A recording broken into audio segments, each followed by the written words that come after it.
What's it called? 15 Stories High. It's called 15 Stories High. Fucking A. Welcome to another episode of The Wong Decision. This is a goofy film podcast. Well, I suppose it's not for me to say whether it's goofy or not. Where a couple of northern boys discuss a fantastic northern boy, Benedict Wong. I am one of your two hosts, Sketch Benjamin, and I'm joined by my co-host, Alex Dop. Alex, how are you? Oh, I'm just grand. I'm not tired by what we have just viewed or stiff or in need of a yoga session or Pilates or a breath of fresh air or a pint of water. No, none of those things. None of those things. I'm just great. But that is next week's episode. Well, I am also referring to this week's episode, sort of, but that's more of a mental thing. So to catch you all up, we're doing, as the title I suppose will already have told you, we're doing 15 Stories High today, a half-hour BBC sitcom. We're doing the first episode, season 1, episode 1. Mm-hmm. But in real life, we just watched this week's episode and next week's episode back to back. And next week's episode, no spoilies right now, but was a bit of a long one. Yeah. And so here we are. And fresh. if you're along with us on the journey, then fair play. Good luck. I guess we'll tell you what that is at the end of this episode. Yeah. But 15 Stories High, what can you tell us, Mr. IMDb? 15 Stories High, written chiefly by Sean Locke, who I've just discovered is no longer with us. Oh, did you not know about this? No, died of cancer in 2021. Written by him, starring him. Very much so. It felt like a big vehicle for him. Yeah, I think this was probably his way into comedy and, the mainstream and whatever. Yeah. Well, presumably he'd done a load of stand-up or whatever beforehand. Yeah, I think, the public eye, on a national level. Yes. The BBC comedy sitcom series. 2 seasons, only 12 episodes, 6 episodes per season. Created by Sean Locke, directed by Mark Nunnelly. Cool. Nunnelly. And how many Ellies were there with Mark? Nunnelly. None. And I would say co-starring, since the plot, or the synopsis rather, of this is the lives of 2 men sharing a flat in South London. So co-starring. Yeah, it feels, unlike Peep Show where it's a two-hander, this feels like a main and a supporting. Yeah. But he's certainly second billed, isn't he? Yeah. Benedict Wong. Benedict Wong, that is. As Errol. So Sean Locke plays Vince, Benedict Wong plays Errol. We only watched the first episode. I've got to be honest, there's no disrespect to the dead, but I will not be watching the rest of this show.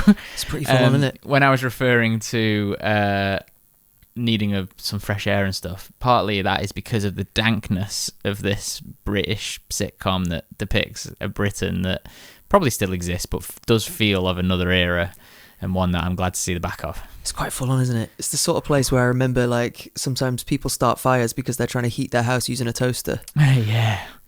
Yeah, or chip pan, deep fat fryer type situation. And it's like they're clearly leaning into that, but they achieve it in a way that is quite confrontingly legit. Tough. On the wall, there's a big, what looks almost like a fire stain around where a picture frame used to be, but no longer is. Yeah. It's just this big dark square. The couch is too low on the floor, so when they sit, it's they're all mushed up and scrunched up, and the TV's not on a TV stand. It's just in the middle of the room. On a box. Oof. And it feels like the whole thing is lit with natural light in a way that isn't even curated nicely. It's just like we're in one room with one big window, so the whole thing is too bright and too dark at the same time. Yeah, exactly. This is, so it's definitely off its time. It's 2002. 2002. Feels very early noughties, George W. Bush still in office. Yeah. And Tony Blair, is that how that goes? Yeah. Okay. So this for Benedict Wong was, on his IMDb, is down as the second thing that he was ever in. It's actually year-wise earlier than what is down as the first thing. The first thing is Code 46, 2003, in which he played Medic. Okay. Whereas 15 Stories High, I think because it ran from 2002 to 2004, it's come later in his filmography, even though it came out first. Okay.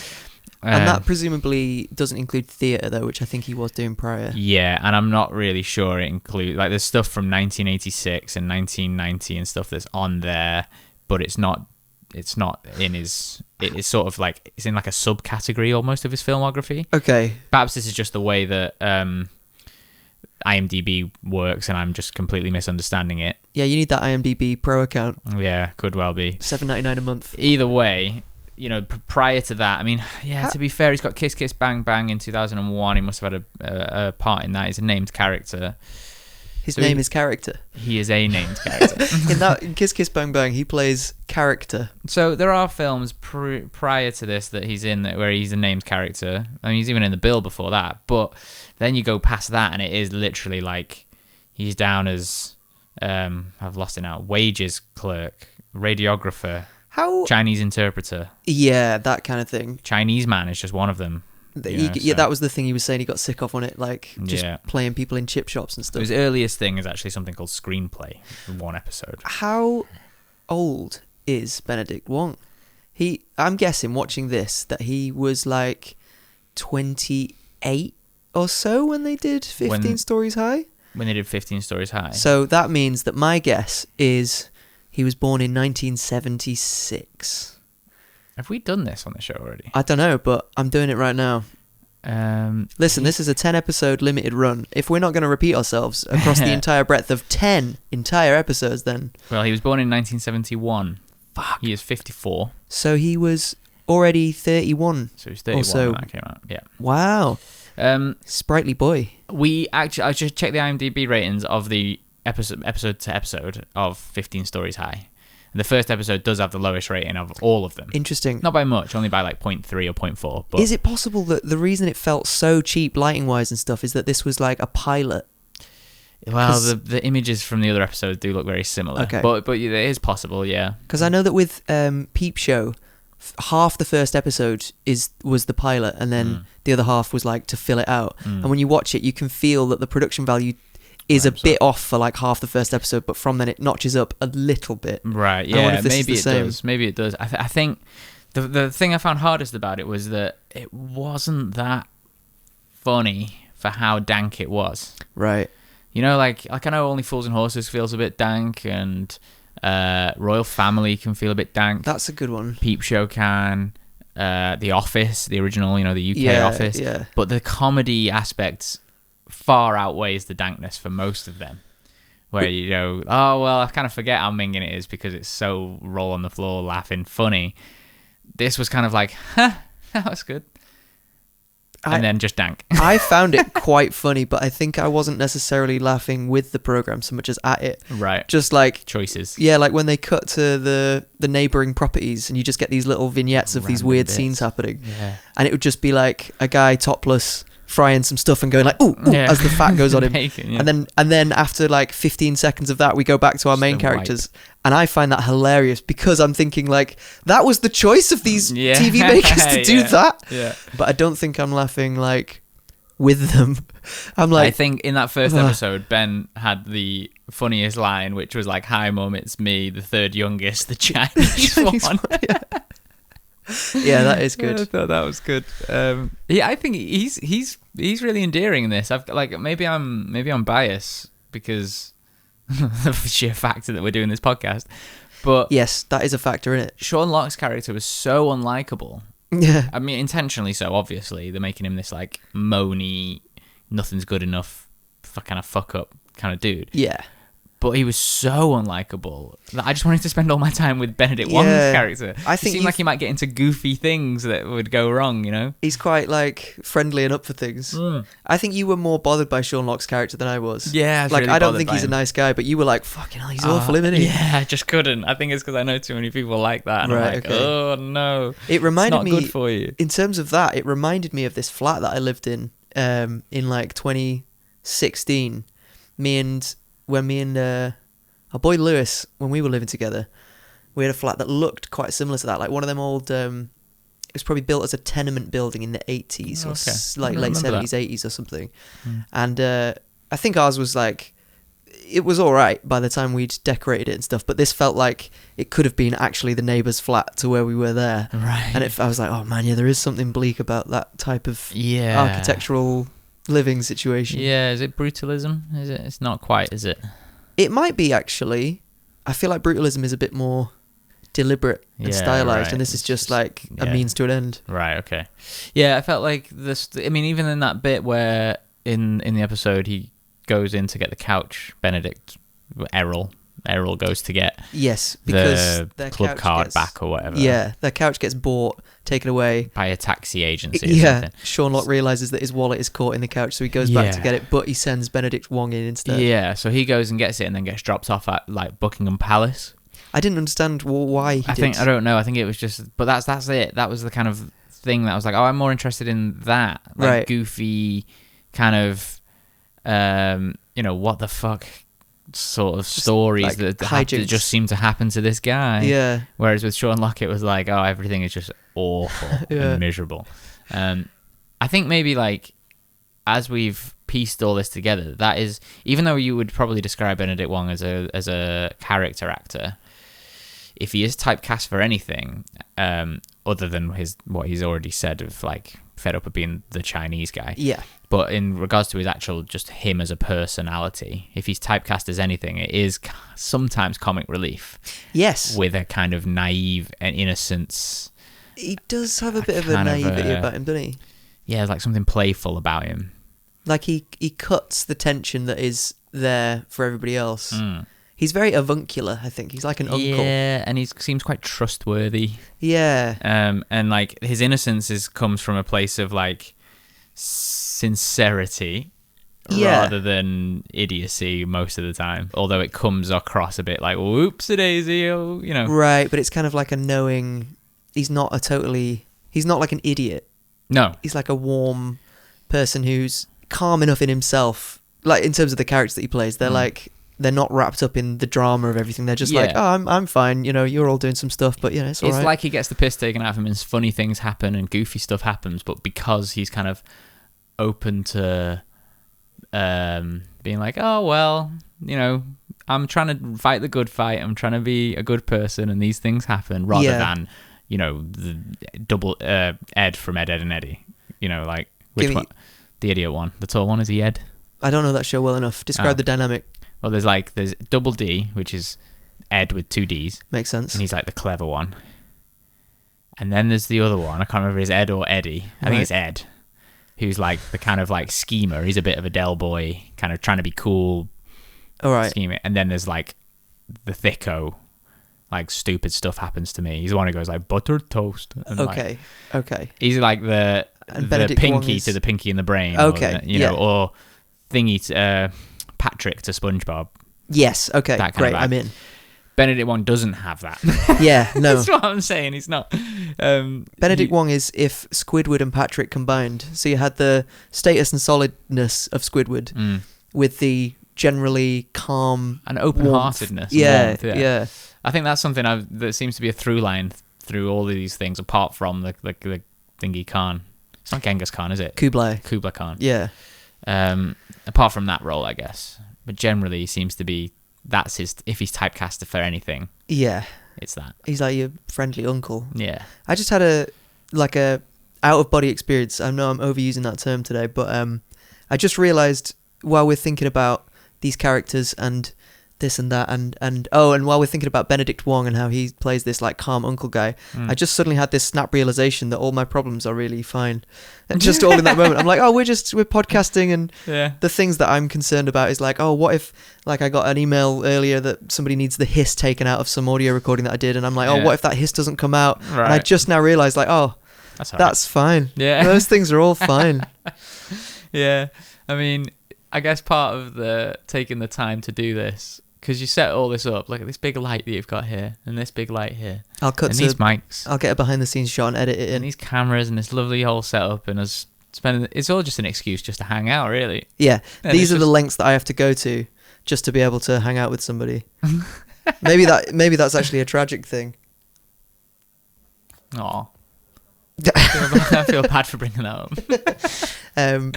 But no, it's like it's all just an excuse to hang out. It's nice. Like we ate a burrito and watched a film today. It's good. Just in the middle of the day.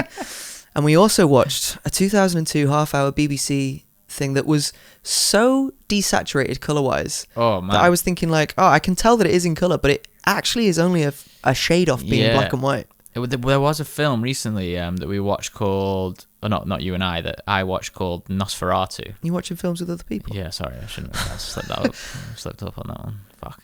And is that not black and white then? Not black and white, but so desaturated on purpose that it looks colorless, like its color is drained from it. Yeah. And like I heard an interview, I think with it would have been with the director, Robert Eggers, who made that decision to say, like, I'm purposely not doing it in black and white because we're not doing this oldie worldy thing in black and white. That's a bit cliche. Right. But I'm going to drain all the color from it so it feels like kind of bleak. Yeah, and from whatever. the trailers, I remembered it looking black and white. Yeah. Although sometimes trailers are color graded different than in the film, Yeah. to be fair. And I don't think 15 Stories High it's done that like that necessarily to be like, I want to make it feel really bleak. I think it probably is, to be honest. Well, I think they've made the decision to do that to an extent, but in a way that's not like with the Nosferatu thing. It's because it's a horror film and they're trying to make you feel like dread. Yeah. Whereas that is just like, well, it looks like shit, and maybe we should make it look even more like shit. Yeah. And then it's gonna really look like shit. But it's not accidental, is it? Like No, how of course, bleak and like dirty everything is. Yeah, it's just a different means and a different way of using that. Yeah. It's a good look. It's kind of like. Oh, disagree. I mean, it is a good look. It works. It does what it needs to do, but I think it looks horrible. Yeah. No. Okay. You're right. Actually, and maybe it's a good look in a Nosferatu context. Yeah. But in this, it's like. Well, that's like old Germany and all these big cathedral buildings, and this is a fucking tower block in South London. Yeah. Oof. But it's the same. It's the same logic, isn't it? That the environment is just meant to feel bleak and horrible. Yeah. True. Actually.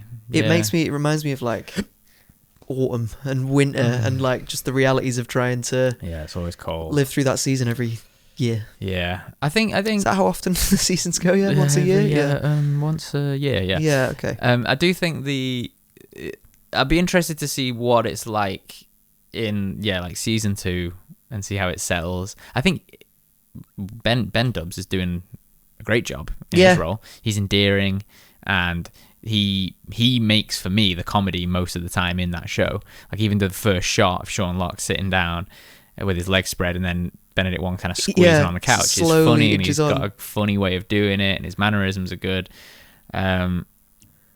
But yeah, I just wish maybe the show was a bit more about him. I wonder, maybe it will be.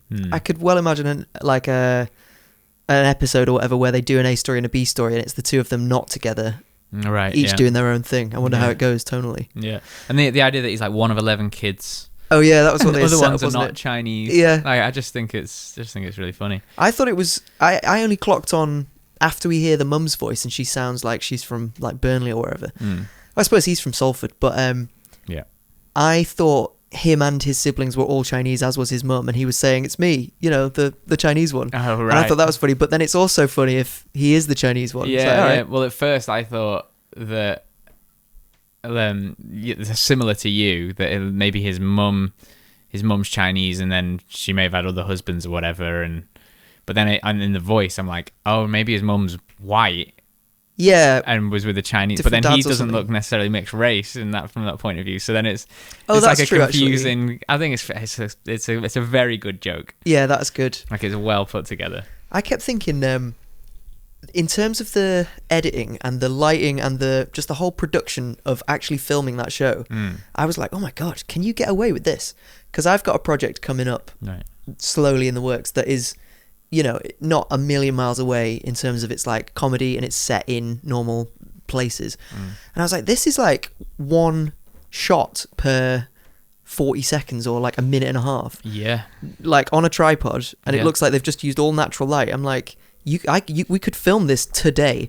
Like there's no, and it would take like 1 minute to edit because there's nothing. You just choose your take and use it for the entire scene. I suppose you could. I mean, that was very static, wasn't it? Yeah. And you could combine it with the Office way of doing things, the Office sitcom sort of way of a little bit of shaky cam, kind of zooming in and out or whatever and panning. But that's like, I suppose if you did it legit and you didn't cut, you actually just... Yeah, you could even do that. But the problem that I have is I get greedy in the edit, and I'm like, once I've started doing camera movements, then I know that I can get away with just cutting from the left to the right, even though logically that breaks the laws of the universe. Right, I see. But once it's like, oh yeah, but then their reaction was better in take 3, so I'm going to... And then, I'm 15 hours into just like messing around editing stuff and tweaking. You've got to put the boundary in to stick to the... So you've got to stay on that path. Yeah, exactly, if I wanted to, which I don't know if I do, but with this show, I guess it's the same as doing one of those like adolescence things, although that's on like an enormously higher scale. But you make all the decisions beforehand and during, and then you don't change anything afterwards. It just is, when it's all one shot. It's like, well, at most we're going to like paint out a light, a microphone that ended up in shot or something, but we can't cut or tweak the pace or change the take midway through. That's a good point. But this I thought was similar in that it was like, normally you'd have at least 2 angles and you'd be going back and forth, and then that gives you loads of room to make the joke more creaky if you want it to be longer or make it tighter. But this was just, we've got one weirdly close angle of the two of them and they just do the entire scene, and then we do a weird pan wipe thing to the other scene, and then we come back. Yeah, man, proper Star Wars 1977 stuff, that, wasn't it? That was weird. And what do you reckon? My thought was when it sort of like digitally pan and scans to the next room, that was meant to be literally that was the next door neighbor on that side. Yeah, could well be. I wasn't necessarily thinking it was a literal like next door, but was thinking it was someone else in the building. But it could be. Yeah, could be. I didn't clock whether it went like up and down and then back down. No, neither did I actually. But I don't know. But I do think that's what that gag was. The lives of others that's going on in this building. Yes. That was your observation, wasn't it? Yeah, I think it is. The bit that freaked me out with that was when we were eating our burritos, and there was one of the neighbours had like a strip tease thing happening for them, and it was just shot in like the least glamorous way in the world. It was like, oh, this is quite confronting. Yeah. It was like, what are we? We're like looking through the bottom of a TV, like in between the VCR and the top of the TV. No, bottom of the TV. Yeah, the bottom. So like through this little crevice in this shelving unit, and we can see this old bloke who's like, I don't know, he just looks like he's like a pair of pants and a dressing gown or something. Yeah, and then we've got a pair of legs in the foreground that are just like slowly taking their tights off. Yeah, and it's just it's all just so unglamorous, and the guy isn't like, he's not being like aroused or anything. He's just like watching as though he's watching like the snooker or something. Yeah, it's just hard. I just can't. That just makes me. It's so British as well. And then he's at the end of it. He's like, thanks. I know. It's God, it makes me wince. Yeah, I think. I mean, there's not without watching the whole series. It's interesting to see Benedict Wong that young. Yeah. And pre sort of massive film, although like there were credits there, but he's doing BBC stuff, and he's keeping up with like the theme that we've had in this, which is like independent stuff and smaller stuff and things that are potentially artistically interesting for an actor or for a creative of any kind, I guess, really. Yeah. But I mean, if you were like, if I started acting now and then I got offered a BBC sitcom as the second lead or whatever, it's like, yes. Yeah, of course, yeah. But it's all relative, isn't it? Because then when he goes on to be in like the Eternals, it's like weird choice of film. Well, I just mean in terms of because he was like on the posters for that one, right? Like, I think that's, you're right. Of all the Marvel films, that's a weird one to mention. I think it remains artistically. I'm glad we watched it. Wait, am I even right? He's not in Eternals, is he? He's in Shang-Chi. Oh, I don't fucking know. Oh, he's definitely in Shang-Chi. Is he not in Eternals? I don't know. I get so blurry once we're past Endgame. I get well hazy on them. This is a moment for IMDb. I'll stall by saying I scare myself when it comes to Marvel things, because as soon as the characters aren't white, my brain just gets completely lost with it all, which is not in Eternals. Terrible of me. Right? Is he in Shang-Chi? He's in Shang-Chi. He's also in Spider-Man No Way Home, obviously. Yeah. But Eternals was post-Endgame, wasn't it? Yeah, I think so. Yeah, it's not in that. Yeah, because that's when they started doing that running gag of like, oh, maybe I could be the next, leader of the Avengers. Right. Which they then kind of do in a lot of those. Yeah. Anyway, we don't need to talk more Marvel. No, we've probably done Marvel today. I just wanted to flag that, especially when we are two whites talking about a Wong. Yeah. That I don't know whether if I'm being generous to myself, I think it's that a lot of those Marvel films, when they deviate to more diverse cast members, they are sometimes not doing it for or with like they just don't do it well, basically. And it's not that I'm not interested in those stories, it's that I'm not interested in those stories in that particular space. I suppose the same as the argument, right, of when they say like, oh, the next James Bond should be Jane Bond. And then there's the counter argument of like, just have a kick-ass female action hero, right, instead of like trying to transmogrify this one and turn it into that. Right, okay. I've not heard that argument, but maybe I'm part of the problem. I don't know.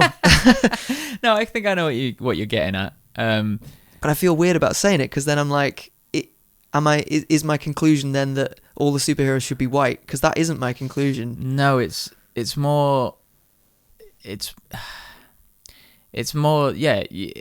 Oh God, it's such a bigger issue. But it is about like the stories given to those white people, and those particular superheroes have historically and generally been bigger, more like, oh, that's the good one. We need to cast Chris Evans as this, because Right. this we need to.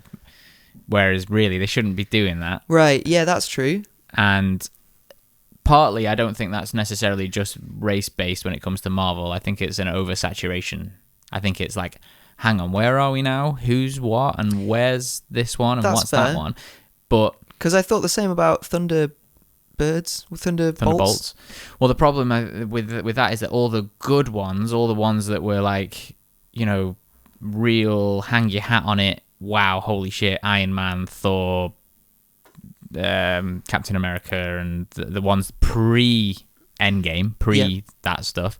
Obviously, there's a few shitty ones in there, but All the big ones, Agent Carter. yeah. But all those big ones are given to white people, apart from maybe Black Panther. Yeah. You could probably say that's the only other one. Which and that was a really unfortunate thing where like one of the sick non-white Marvel characters was unable to carry on because the actor sadly passed away. Yeah. So it's a mix. Really, there should have been someone from a different cultural background cast much earlier, before the saturation happened. Right. But no, we can't take that risk because we're a Hollywood studio who doesn't want to hang our hat on someone who's not white. So on the one hand, yeah, you could be the problem, maybe. Yeah. But on the other hand, you are being fed stuff through a machine that is, not balanced. That's a really nice way to put it. And then they go, oh, okay, we've been really successful now. It's time for us to start putting in some different cultures. Right. And then it's like, yeah, but now there's so much that I don't even know which one to pay attention to. I guess I'll pay attention to the one that has the white guy in it because I already know that one. Yeah, that's fair. Does that make sense? I don't know if I quite articulate it well. And like, if I'm going to give myself benefit of the doubt as well, benefit of the Wong, I also haven't engaged with any of the ones with the white people in since Avengers either. Yeah, exactly, yeah.